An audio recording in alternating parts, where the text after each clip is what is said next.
Welcome to TPA Talks. My name is Nikayla. I teach podcasting here at TPA. And today we're talking to Dr. Dawkins and also Dr. Dawkins. Would you guys you mind introducing yourselves? Can you tell us about yourselves? My name is Marvin Phillip Dawkins. I grew up in Jacksonville, Florida. I attended Edward Waters College, um, where I earned a bachelor's degree in social sciences. I attended, for graduate school, I attended the University of Wisconsin um, in Florida State, where I earned my master's and my PhD in sociology. I've been a professor at a number of universities. I'm currently a professor of sociology at the University of Miami. And my research focuses on issues of race and social equity across a number of areas, including education, um, sports, um, substance use in Black communities. I have published uh, about 90 um, research articles, and I'm the co-author of a book called African American Golfers During the Jim Crow era. And that was published in 2000 with Graham C. Kinloch, um, retired professor. Now he's retired from Florida State University. And I served kind of in a unique role at the University of Miami. I was appointed by the president about 12 years ago to be the faculty athletics representative. So all NCAA institutions have to have that one faculty member appointed by the president who advises the president and the athletics director on issues related to institutional control, um, academic integrity, and student welfare and well-being. And I've done that now. I'm going into my 13th year of Wow. serving in that capacity. And every institution has to have that one professor who is this liaison between the academic side and the athletic side of the university, and also to represent the university at the conference level. University of Miami is an Atlantic Coast Conference, and at the national level with the National Collegiate Athletic Association. And I teach graduate and undergraduate courses.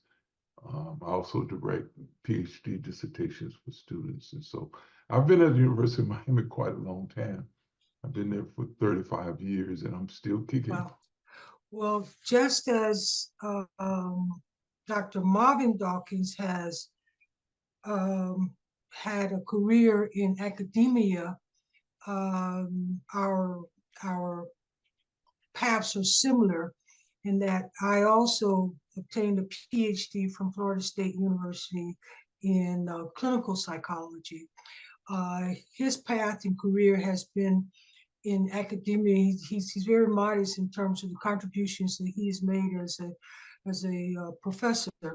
Um, my career path has been in the practice of psychology. So he's the academician and I'm the practitioner. And for those many years he's been in academia, I've been in practice in the field of psychology. Both of us have always had an interest in race relations, working in inner city communities and working in places that uh, focusing on serving and helping people in impoverished circumstances. Awesome. Oh, Thank by the you. way, I also have a career in law enforcement and public safety, which is relatively unique for being an African American moment. For the last 40 years, I've been involved with the large urban Chicago Police Department, in particular, doing their psychological screening for new hires. So we've been busy, and neither one of us have any intention of stopping what we started so many years ago. So sorry for the extension on telling who we are, but that's a lot of years to cover. No, I Okay. love it. I really love it. Like, that's amazing. The first question I would love to ask both of you is like, what was your experience like growing up in Durkeeville? So you want me to go, Marva, or you want to go first? Let me go because I think that I can focus a bit more on the actual life experience of us as kids growing up in a project community. And then perhaps you can shed light on how we got there, Yeah. both from a historical perspective of the project as well as our family in particular. But life in being the first residents um, um, in the project was quite a rewarding experience. I have very pleasant memories of childhood. Well, we talked about this a little bit earlier, about the importance as a child of having memories of feeling safe, feeling that things were not going to be out of the ordinary. In other words, predictable. We went off to school. When we came back home, we can expect that mom and dad would be there, and that our brothers and sisters would be there. There was a certain consistency. There was a community life for us, so that there were other kids our age. There were seven of us, 7 years, and there were comparable, similar families. So there were a lot of kids, a lot of children interacting together and playing together. So life did become in childhood a very routine. Key memories for me is the environment itself. It was not a chaotic nor dirty environment. I even to this day recall the scent of magnolia when the magnolia trees bloomed during the springtime of the year. And I always, as a little girl, I don't know where I got this from. I started planting flowers next to the house. And so everybody looked to me each spring to have a nice bloom of flowers right next to our porch and so forth. Uh, Memories I have, colorful memories, very colorful memories, nothing dark or dreary or out of the ordinary. We were not traumatized in that environment, um, although there were a lot of people living there. So, in that sense, I think we were very blessed to have been the first in something that was being tried. And the irony of all of this is, Marvin will give some historical perspective, but the irony of all of this is that this was an all Black community. We really didn't even know that white people existed as kids because they were not a part of our world. So we were as deeply segregated, but segregated in a very safe environment in those days. For good or bad, we came out of a community that set the stage for the rest of our lives, giving us and later on is another story of what happened after we left. But the experience, the childhood experience itself was a wonderful one. Wow. Marvin? I have like one quick question. Like, I heard you mention like that it was like a safe space for you. Like, how was that like feeling wise to know that you have that safe space um in Durkeeville? As a psychologist, I am able to relate back to the mindset of a child.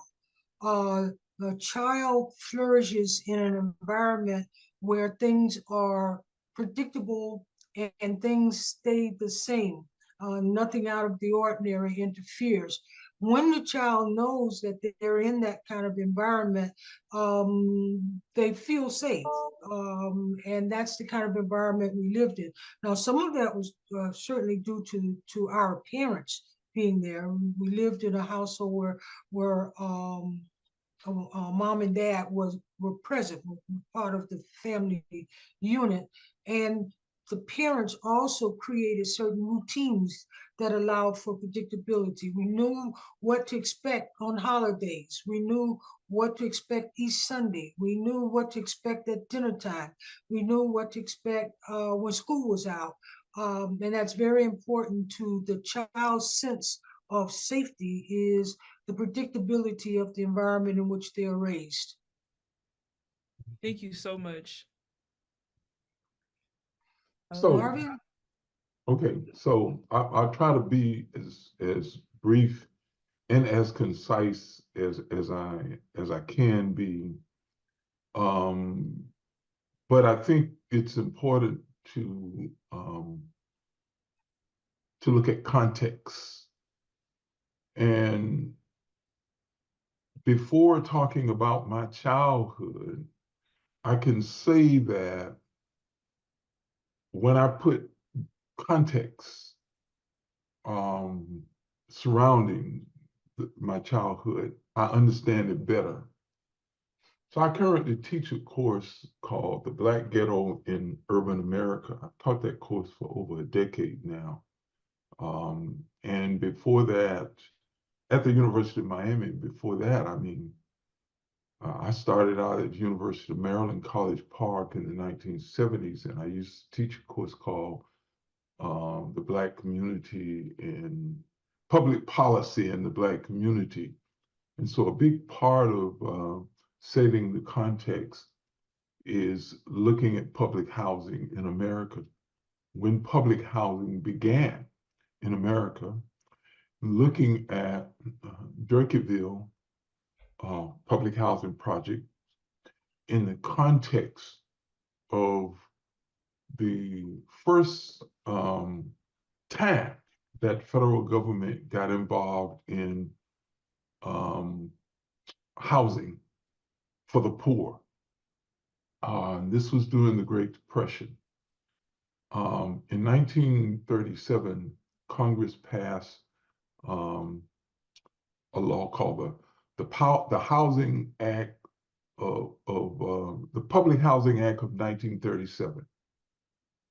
And this was the first time that the government decided, under President Franklin Delano Roosevelt, who sort of moved the country out of the Depression, and the government was the employer of last resort, trying to stimulate the economy and get it moving.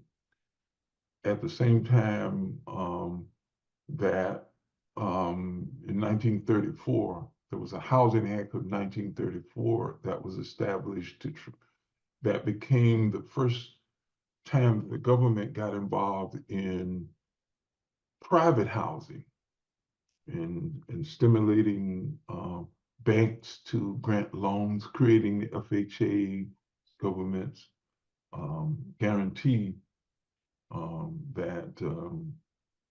that banks would get paid if people defaulted on their housing loans, private housing. It wasn't until 3 years later that Congress said, okay, now what are we going to do about housing for the poor? Mm-hmm.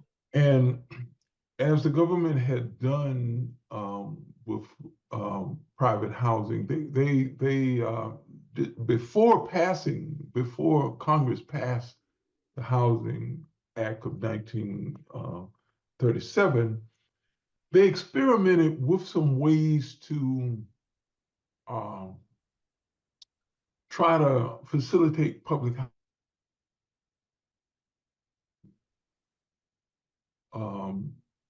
availability for the poor. What way to build these structures? How should they be set up? Now, all that kind of fell to pieces as public housing projects became overwhelmed. But the initial attempt to provide for housing for the poor started in the mid 1930s, around 1935.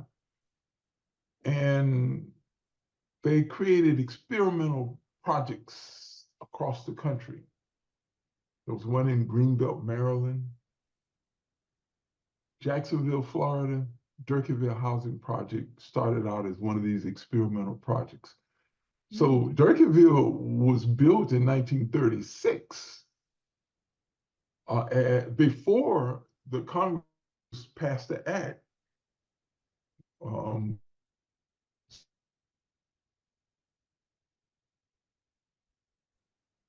Vision was that the best way to service public housing, that is housing for the poor, would be to create them with these experimental projects as prototypes. So Durkeeville, from its beginning, was unique. And so they created housing. The first one, by the way, was in Atlanta, Georgia. It was kind of the last one to be demolished after when they began to demolish public housing programs. But here's Jacksonville. And just to say a little bit about Durkeeville, it was really unique. It was unique in that there was not only a commitment to launching this experimental project, but preserving it as it is.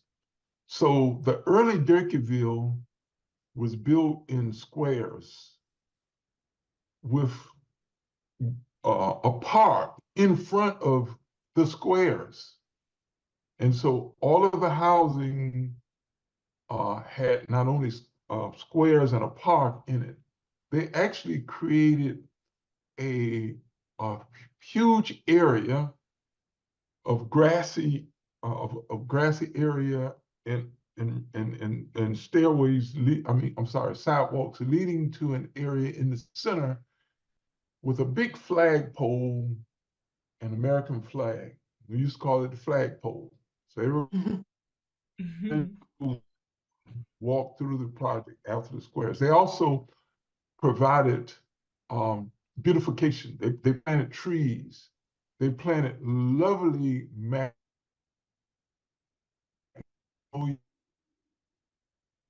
came to the projects.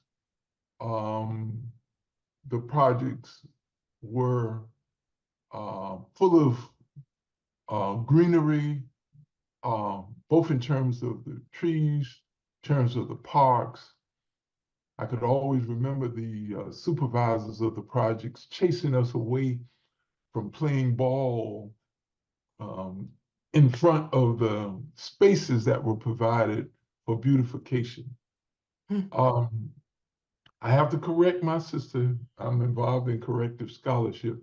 We were not the first, among the first families to occupy the project. We were among the second generation. We were among the second generation. I don't mind being corrected. So the first generation was in the late 1930s.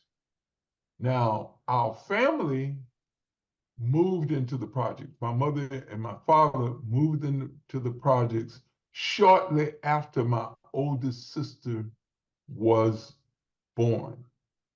And so generationally, we were among the earliest occupants.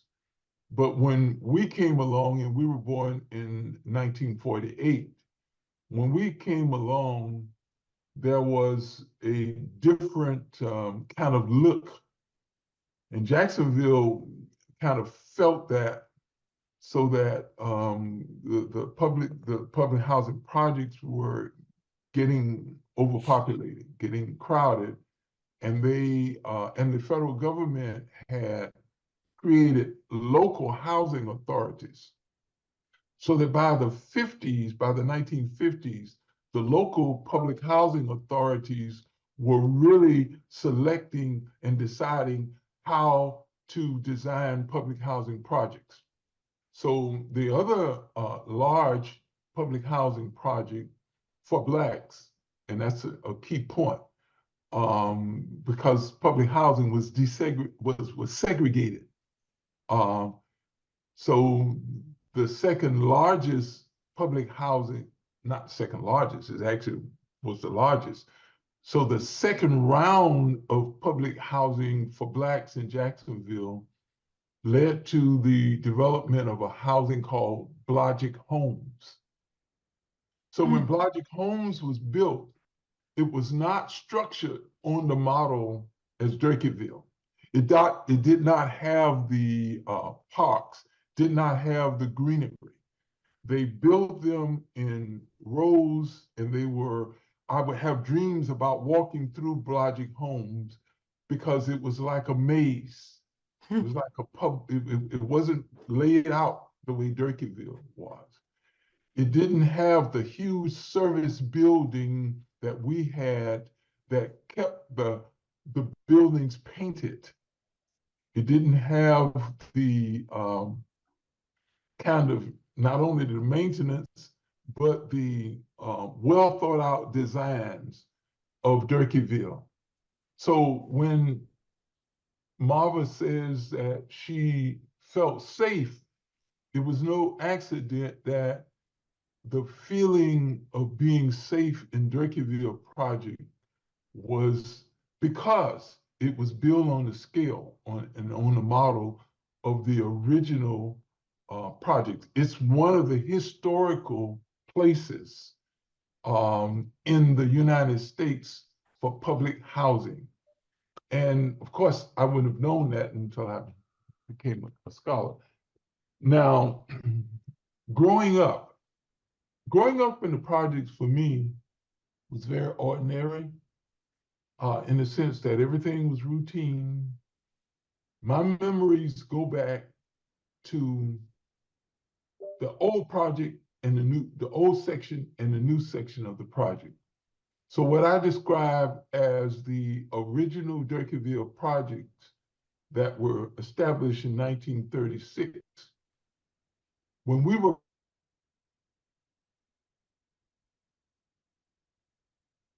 at the Durkeeville Historical Museum, they have a really nice picture. I think it's like a cornerstone. It's on Myrtle Avenue and 6th Street. That's where the office was. And that's where that cornerstone is. We lived 1233 6th Street. And that's the street where we were living when we were born. But they built a newer section of the project because though the old projects were smaller in the sense that the largest unit was not large enough to accommodate the large families. So the new section of the project, and I've seen something else in the Durkeeville Historical Museum where they have Payne Court. I think they still call it Payne Court. Well, we lived on Payne Street, which basically was called Payne Court. We lived 1734 Payne Street. So if you go right where Payne Court is now, that they call Payne Court, at the Oaks at Durkeeville, and you probably could walk about 50 yards down Payne Court. That would be right exactly where we lived. That's exactly where we lived. But they were built a little different. That's when they had larger units. So one of the things that we were unique in doing as poor people living in the project was we lived in a new apartment. So we moved there when we were about, Marvin and I were about 5 or 6 years old when we moved to the new section of the project. So most of my memories are from moving into this new place, well structured, well built, and well kept until people began to move in And when people move in, it was block pride. It was block pride that distinguish between how your surroundings would be and and people in a single block, that is a building that had um, let's see, how many units? 1, 2, 3, 4, 5, 6, about 8 units to a building, and people would know each other and decide, we want grass. The area now where Mount Herman Park is, I don't know whether they call it that now. It's there was a railroad track separating now. There's a recreation center there now. It's down the street from the tennis court place. Well, it was a grassy area. Used to be a cemetery. Well, we would take grass, sod, bring them to the houses, and it was green.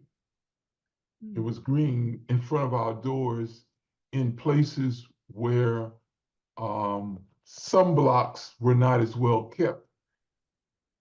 And Marva, I'm remembering Marva for the flowers. As a small child, she began to buy these little seeds, the little things you could buy. And every spring, she would always plant flowers. So in front of our door, there were flowers around it. And everyone in our block, they were large families, they were working class families. What was unique though, most of the families, in order to qualify for the projects, you had to earn enough, so they were working class families, usually with both parents. Large families, but with both parents. Both parents worked, and you knew everybody knew everybody, you know. Now, growing up in the project, what I remember most was segregation. Interestingly, I remember, I grew up just ordinary.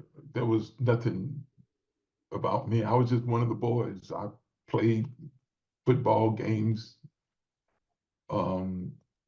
did things around the house. But the thing I remember most that stood out was that my mother said, always come straight home from school.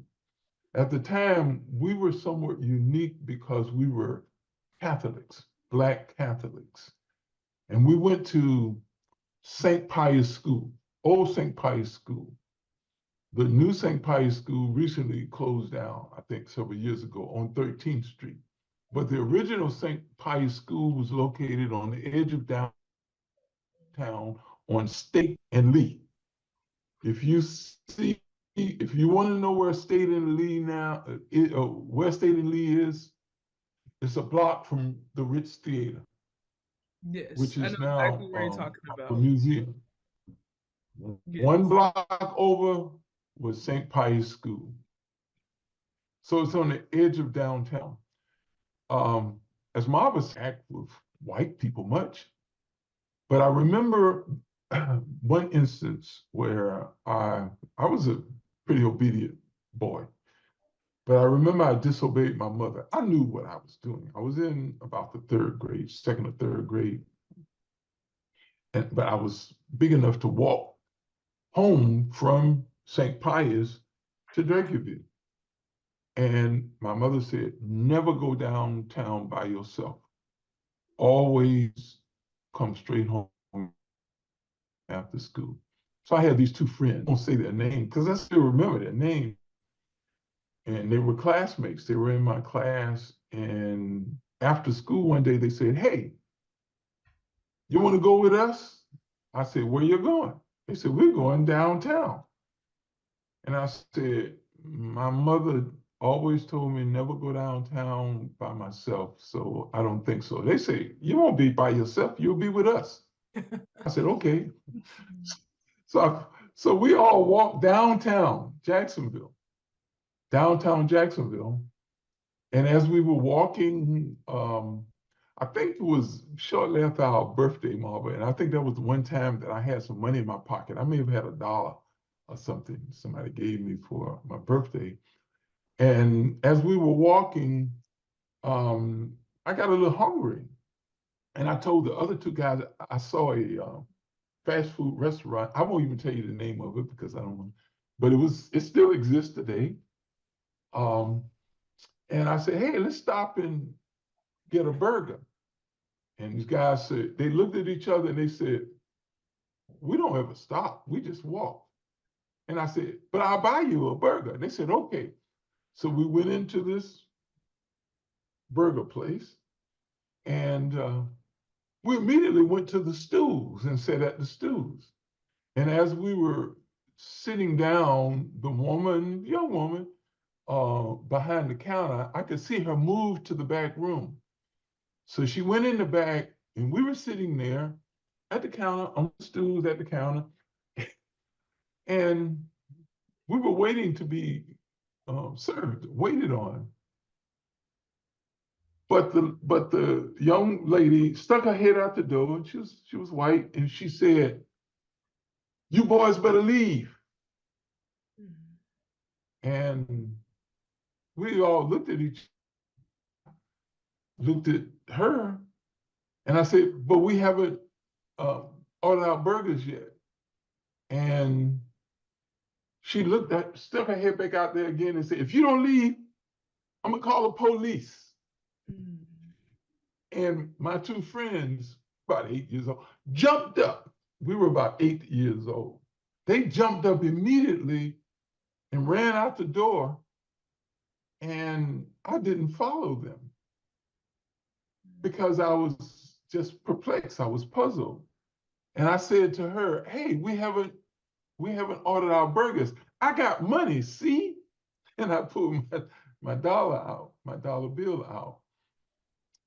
And but then immediately something hit me, and I got up and I ran out the door. But it was only because I didn't know my way around downtown. And the other two guys were my only way back. And they were running. And I said, "Hey, hold up, hold up." And I ran and I caught up with them. But I still was so puzzled about what had taken place. I couldn't figure it out. It was probably around 1956, 57, probably 57. Uh, and I caught up with them. They didn't know why we didn't get burgers. And so when I went home that day, I was a little late and I had a decision to make. My curiosity was so strong. And I told my mama everything. I always talk to my mother. But I knew that if I had told her I had gone downtown, that I would get punished. Um, but I was so curious to find out the answer. I tell this story to my classes today. Now, I've told it for years now. And I said, this was the first time I learned what discrimination was and what segregation was. Because what my mother did is when I told her, she didn't punish me. She sat me down and she explained to me about racial segregation. Didn't even dawn on me. We just lived over here and white people lived over there. And then I realized that I had never really been around white people without my mother or my father. I had been in white neighborhoods because my father was self-employed, had an old truck, and he used to lay tile. And he relied on word of mouth. And many well-to-do white people knew to call Ralph Dawkins, he would do a good job pretty cheaply for putting tile in your house. And he would take his 4 boys or some combination of us to go with him to work. That's the only way that I saw sections of the city that were white only. But you pretty much stayed in your boundaries. Now, segregation extended to the projects because there was a white public housing project that Black people couldn't move in. You know where it was? Brentwood. So there was a Brentwood project, that was a white project. And you know, someone asked me about growing up in the project, one of my students, and I told him, I said, you know, I always dreamed of better housing. I said, I used to dream when I was growing up in the project, I used to dream about living in better housing. You know what better housing was for me in my dreams? It was Brentwood projects. Because they were better built and better maintained than Durkeeville, even though Durkeeville was pretty good. That's just Now, tidbit as about you mine. see, Professor Dawkins is an excellent storyteller. And even to this day, I still listen to his stories. There's still stories in his life that I But I haven't heard talk too long before. sometime in answering, so I'll wait for your next question, and I won't try to. Okay, no, that's okay. It's all good. I love it. I love stories. I love hearing I about the love it past. So, also. yeah, we love it. I guess I can move on to the next question. To my understanding, I know that you have 7 siblings, or in this case, it would be 6 siblings because there's 2 of you here that are accomplished in advanced degrees. Like, how do you think your community experience attributed to that? You want me to start with that one? I'll, I, I think, I'll answer the question very directly, and you could go ahead and you could start, but I can answer that one directly. That's a good question for me. well, from my perspective, the cohesion of the family and the aspirations of our parents, was the aspirations of almost every parent, that the children get, do better than they are to their circumstances.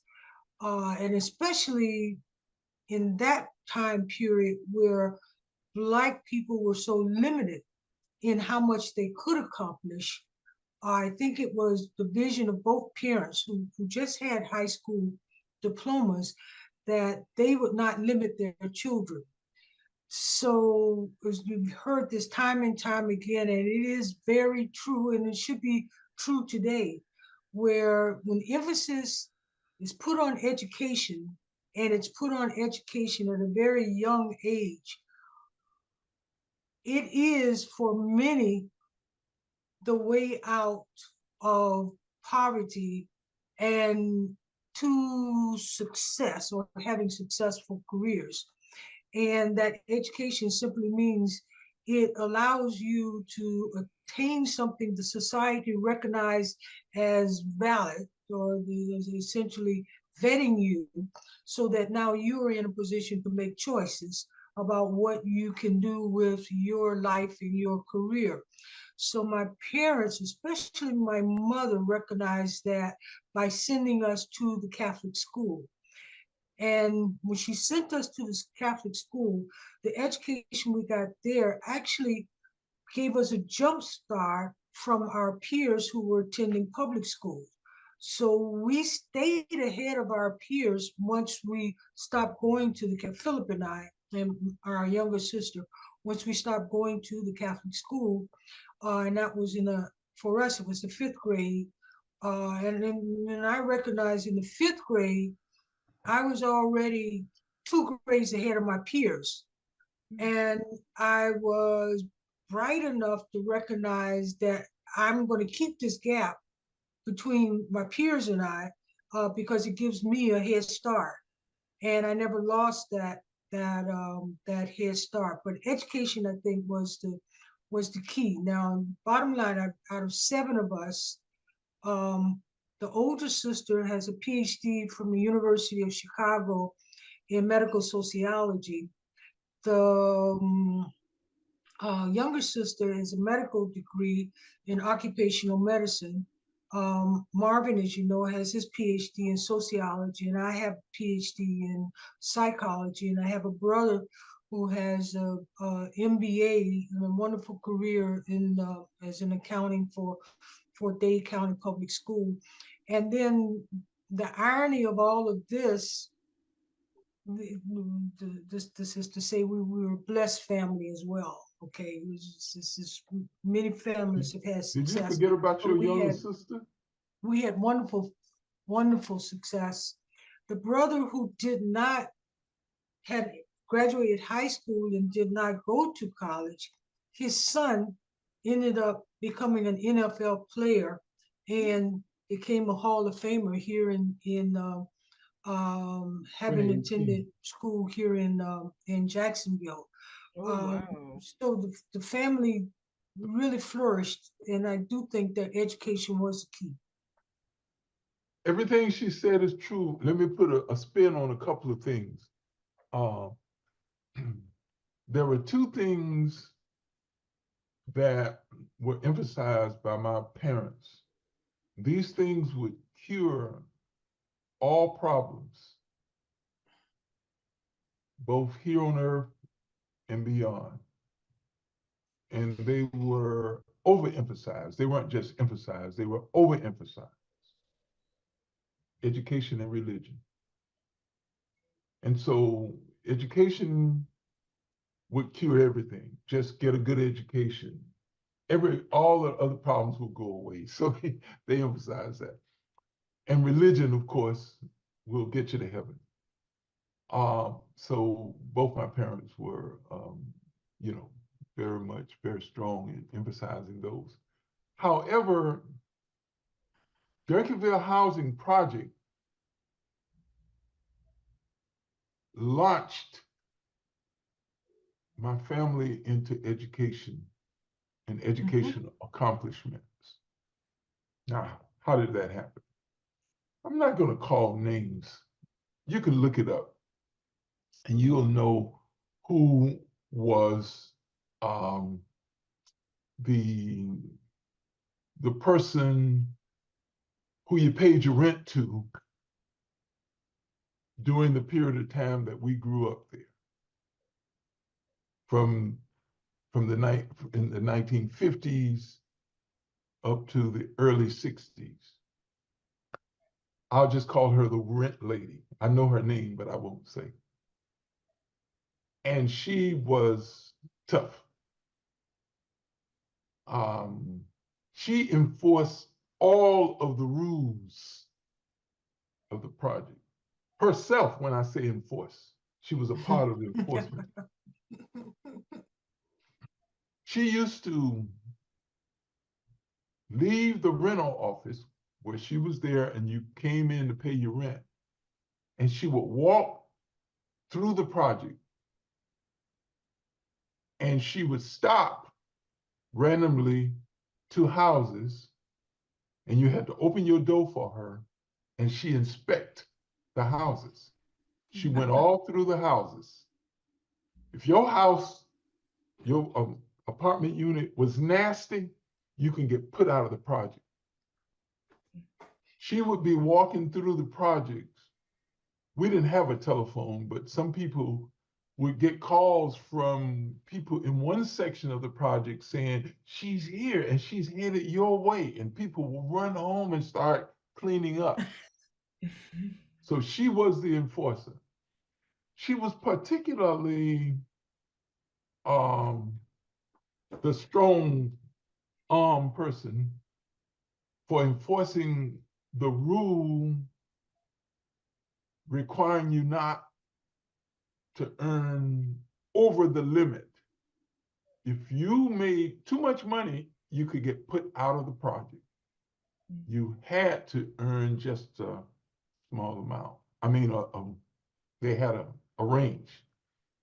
Now, my oldest sister, Cecilia, was actually a grade ahead. She is the only one of our families who finished St. Pius School, the Catholic school, which went up to 8th grade. So she didn't start public school until she was in the 9th grade, and she was already a grade ahead. And when she went to New Stanton Senior High School, as it was called, graduated in 1959, she was salutatorian of her class. And she was 17 years old. Wow. And she got a scholarship. I don't know how much it was, probably wasn't very much, to attend Brewster Duval School of Nursing. Brewster Hospital was the Black hospital. All of us were born in Brewster. But they also had a nursing school with the county hospital. Brewster Duval. There was Duval Medical Center. There was Brewster Hospital. And many of the earliest generation of Black nurses in Jacksonville went to Brewster Duval School of Nursing. There's someone, I can't recall her name now, who wrote a very nice book. I've read it. If you look it up, Google it, you probably find it, about the history of Brewster Hospital and of the Brewster Duval School of Nursing. So my sister graduated at 19. She was tops in her nursing class. And a picture appeared in the newspaper. It may have even made the Florida Times Union, but I'm sure that it was in the Florida Star, which was a Black newspaper at the time. Big picture, she was on the front. I mean, in the front of her class. Now, I was about to say the lady name in the project. She saw the picture and concluded that they're making too much money. And sent us a letter saying, y'all gonna have to leave the project because y'all make too much money now because y'all got a nurse in the family, an RN. So either she's gonna have to leave or y'all gonna have to move out of the project. And that was when we left the project. Now, what was interesting about that is that when we left the project in 1962, I believe it was, Durkeeville had started going down. Drugs were coming in. How do I know this? I attended Edward Waters College. We moved to, and I hate to even say this if you know Jacksonville, what was a very, very nice, brand spanking new Black suburban development, Washington Heights. Now, I know what Washington Heights has turned into now, but Washington Heights was nice when we moved there. So I used to catch the bus, the Moncrief B bus, and I got off on the corner of Payne and 8th Street.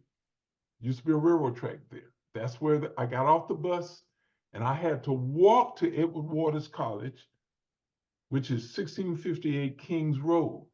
So I walked through the projects. Now I was only 3 years having left the project. Wow. When I started at Waters College. So I used to have to walk through the projects. And you know what I saw? I saw the guys that were my age strung out on drugs. I saw the next generation high, little kids. And so I saw what drugs did to Durkeeville at that period of time. And my sister can tell you that to this day, when I was at Florida State, they used to say, he's a prude, or he's a nerd. I never drank, I never smoked weed, and it was popular. Everybody said, it's just weed. I wouldn't do it. I wouldn't bother people who did. Everybody did back then in the 70s when I was in graduate school, except me, but it was more of a principle. It's one of the things that got me into sociology because I really wanted to study and help solve problems, and that's why I was interested in substance abuse problems in the Black community. That's why I was interested in studying violence, studying things, and trying to find solutions. The point is that I saw that walking through Durkeeville, and I saw Durkeeville go down. I saw Durkeeville go down. Our generation, it turns out, was the last generation where I would call them the glory days of Durkeeville were there, And so our family had breaks. I mean, breaks, breaks, breaks, opportunities.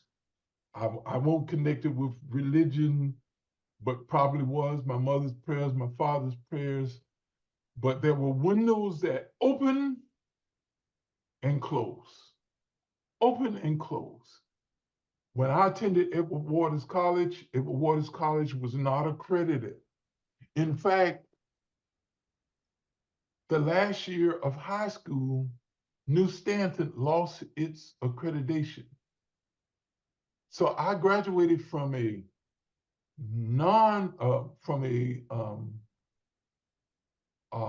disaccredited high school and an unaccredited college. You say, well, wait a minute, how in the world did you get to go to the University of Wisconsin and you get to go to Florida State and study for? Look, when I was at Edward Waters College, a program was created by Harvard, Yale, and Columbia University.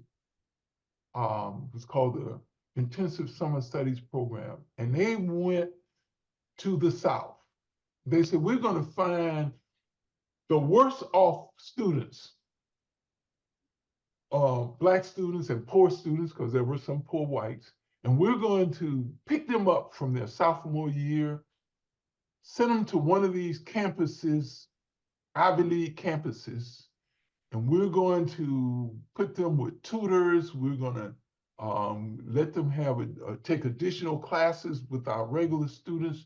First time I ever sat in a classroom with white students was in the summer of 1968 at Columbia University. First time I had ever been to New York City was all paid for. So I stayed in that intensive summer studies program. I went to Yale University during the summer. I had professors from these Ivy League schools writing letters of recommendation for me. Every place I applied for in the South, including Florida State. When I was in my senior year at Edward Waters College, I started applying to schools. Florida State wouldn't even look at my application because they said that you graduated from a non-accredited high school. I mean, college. But because I had letters and transcripts from this summer program, I got accepted at University of Connecticut, Michigan State University, University of Wisconsin. I got accepted at many high schools because the letterhead of this program, and there were many now prominent Blacks, people who were in the same summer program, but they were mostly from Howard, Spelman, Morehouse, these colleges, but I was from Little Edward Waters College. And so I spent my first year of graduate school at the University of Wisconsin-Madison, one of the top 5 schools in sociology, graduate school, which is the reason I applied. I said, I know how life is down here at the poor resource HBCUs. I didn't call my school weak. It was just poorly resourced. That's what I call it. And I said, I want to see what it's like at the top. I left Wisconsin, even though I had a fellowship to go on, because my sister had already enrolled at Florida State and I wanted to rejoin her. When I went to Florida State and talked to people in sociology, they said, you're at Wisconsin. So if you decide you want to come here, you don't have to worry about no application. We'll take care of that when you come. I had done well at Wisconsin. So they embraced me and accepted me after I had been previously rejected by Florida State. And the point is that I graduated with fellowships. I have had fellowships from the Ford Foundation, the Danforth Foundation. I've had fellowships from the Russell Sage Foundation. All of my education came during a time that if you were Black and if you had ability, there were fellowships for you. I say the window has closed, but it's opened back up in some places. But after I finished Florida State with the PhD in 1975, only the second Black person to earn a PhD in Florida State, a PhD in sociology since Florida State started graduate schools. Only the second person. The windows closed down, and it was a long time before Florida State began to, and it's one of the leaders now in graduating graduate students with PhDs in the state of Florida and even nationally. But for a while, the windows closed back down. But they opened for a second, almost like they answered my mother's prayers and my father's prayers. When I graduated, my father never went out of town until my mother started going out of town. He would follow her when the kids started having babies, when her kids started having babies.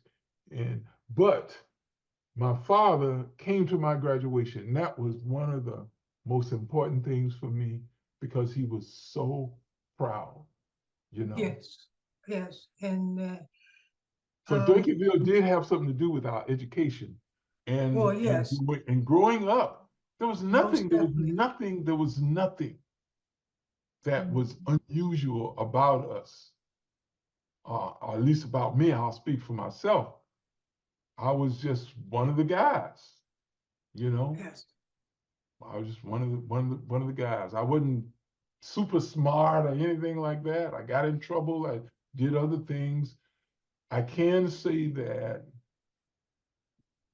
there were rules, you know, and the rules don't let the when it got started to get dark, you had to be home. That's one thing.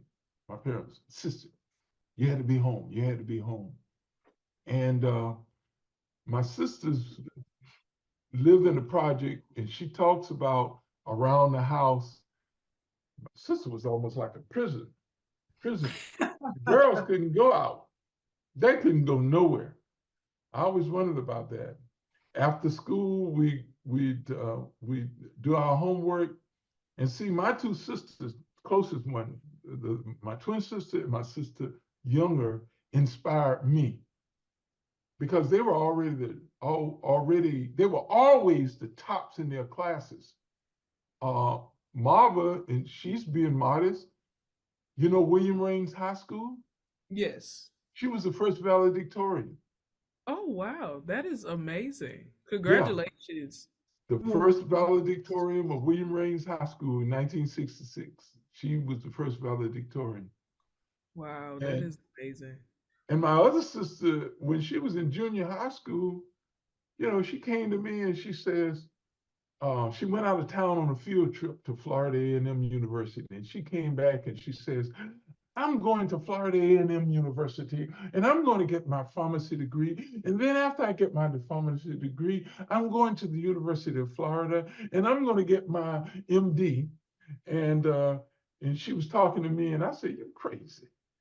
So we live in a project. How you going to do all of that? We grew up in the project, I said. And she did. That's exactly what she did. So they always inspired me.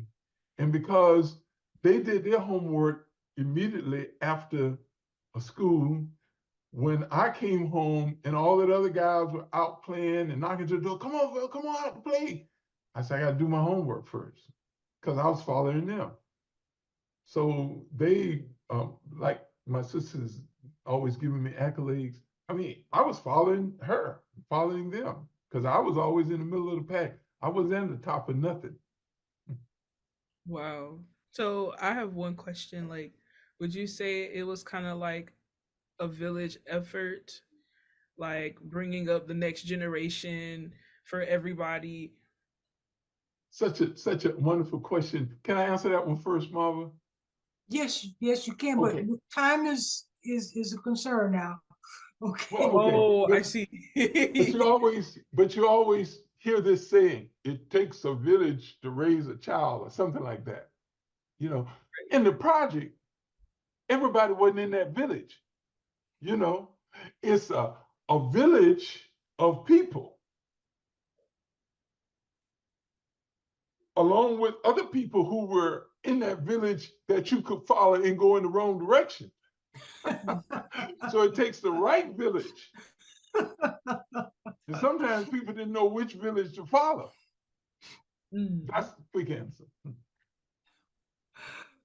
That is a good answer. I think it was more a community of people, and within that community, there were many villages. And as Marvin is suggesting, that even within the project community, there was status, not based on money, because everybody was poor if they lived there, but the status was based on what your family constellation looked like.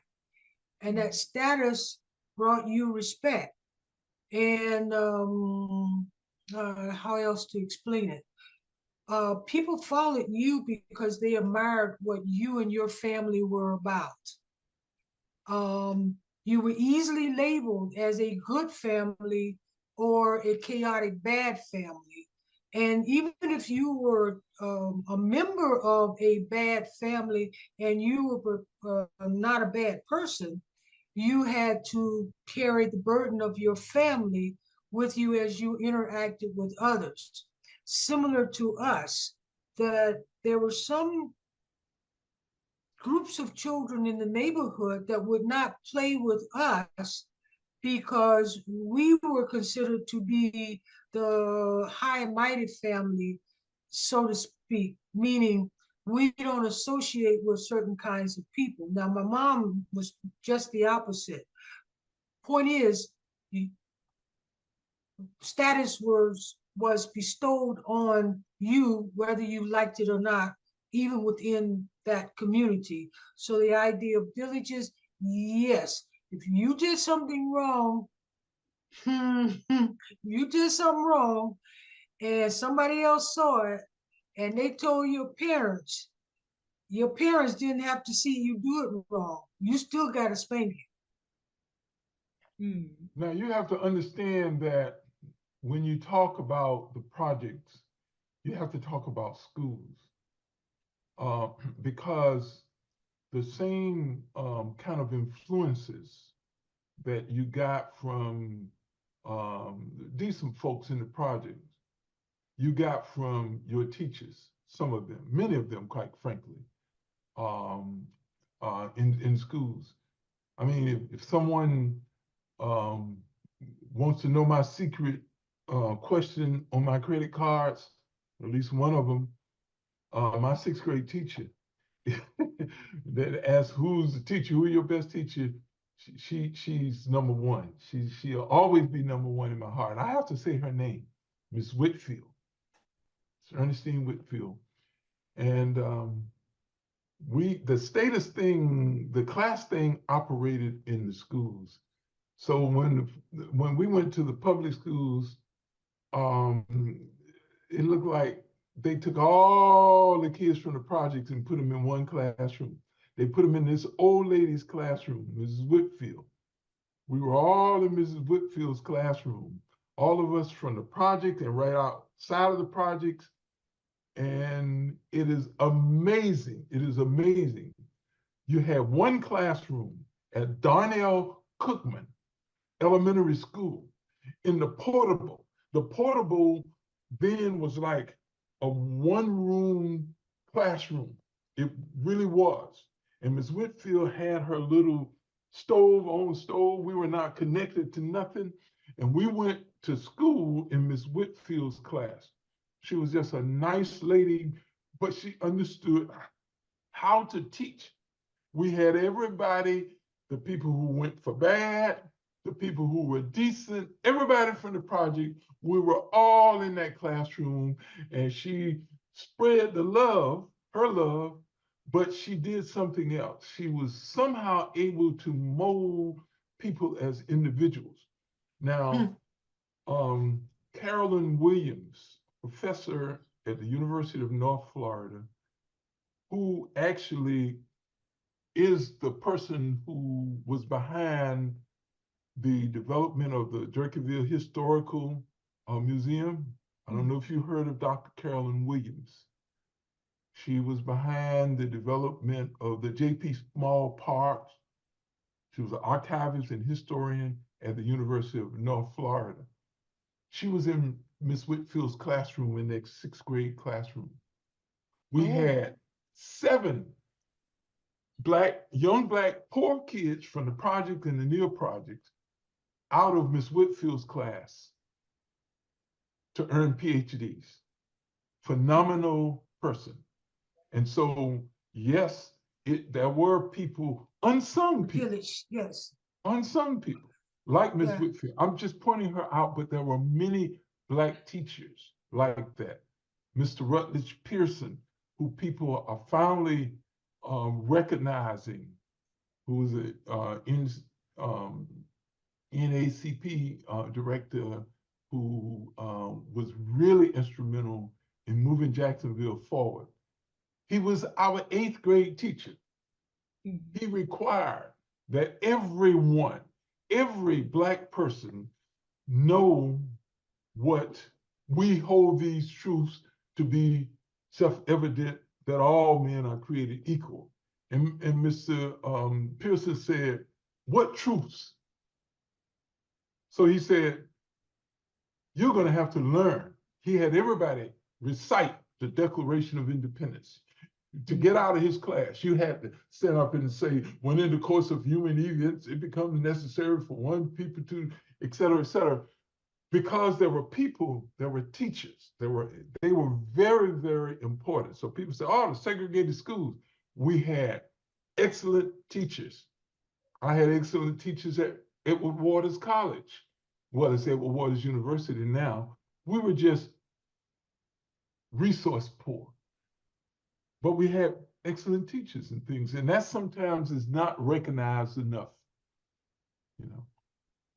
Right. Thank you so much. I think we're coming up on our last question.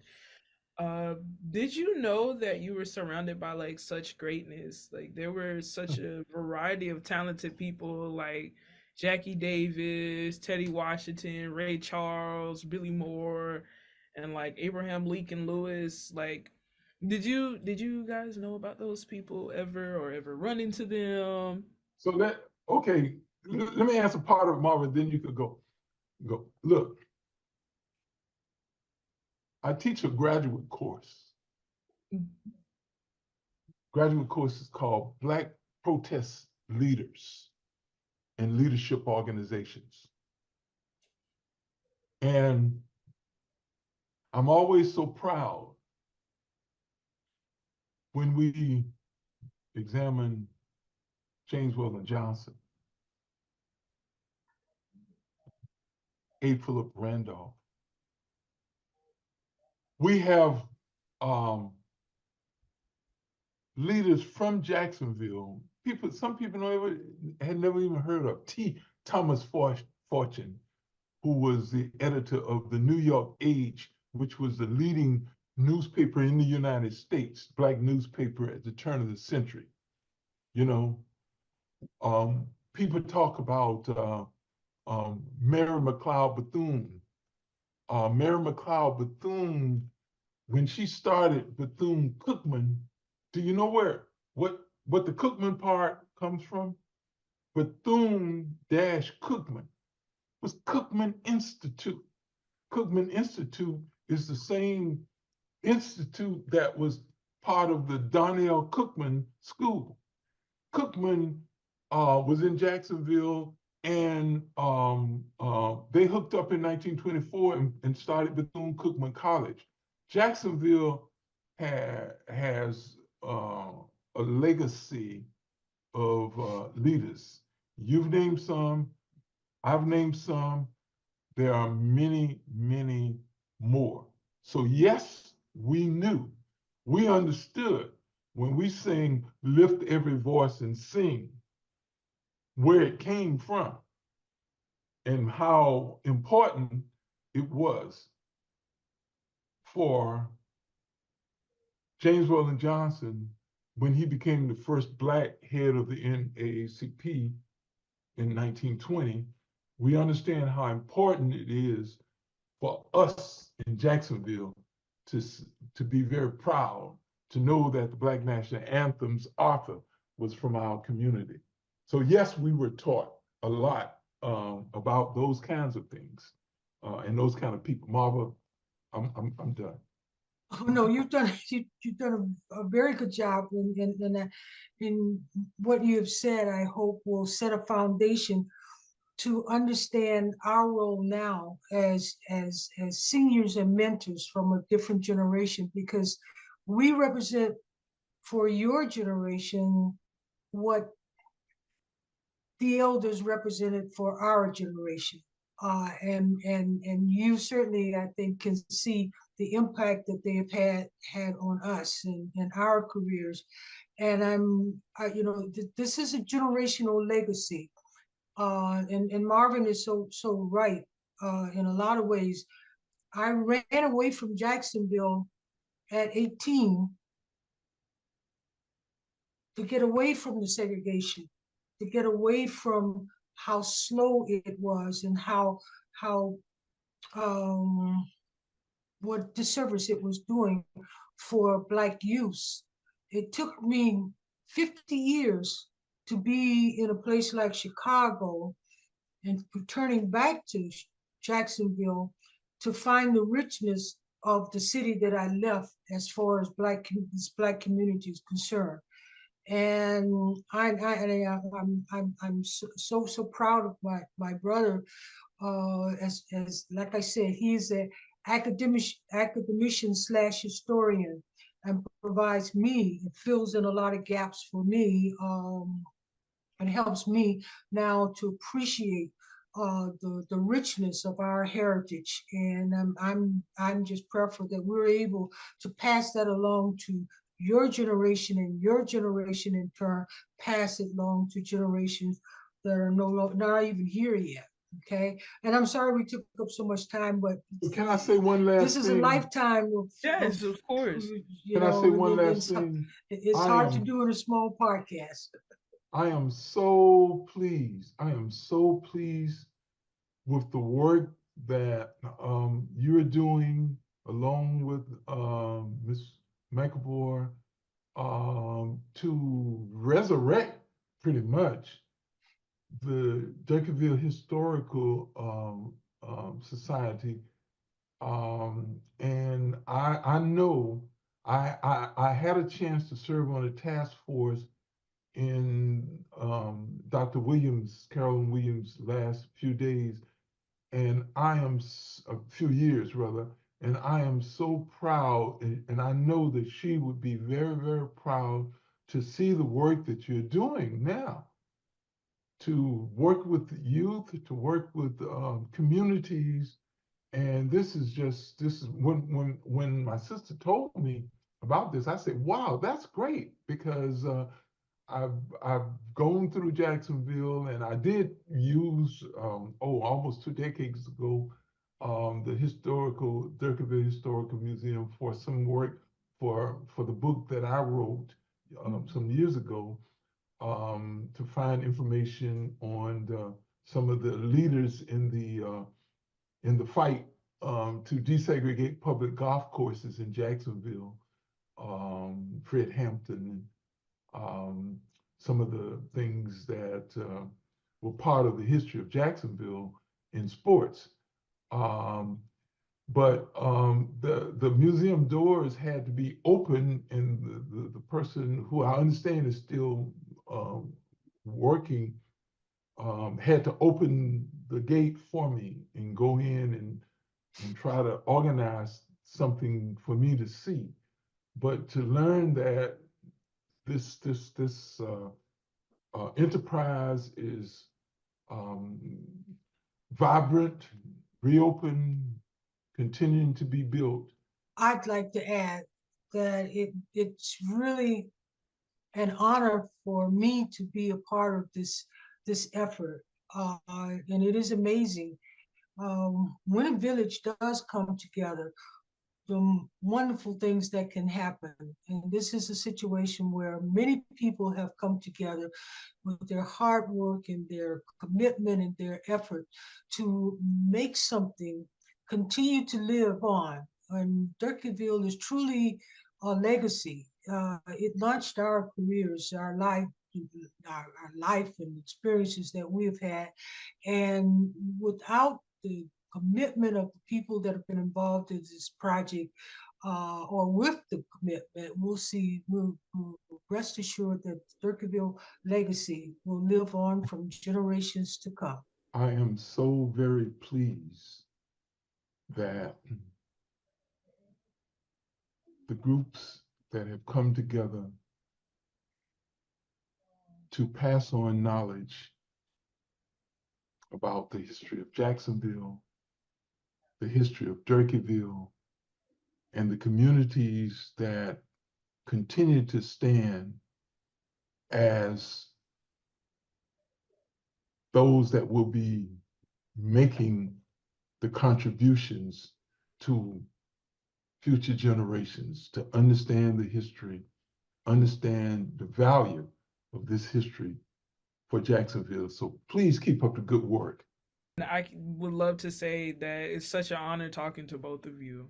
I really appreciate you coming in or virtually coming in and Yeah. telling us your stories about living there. And yeah, that's the last question I had for you all. Thank you for coming to TPA Talks. And once again, we have Dr. Marvin Dawkins and Dr. Marva Dawkins. So thank you so much.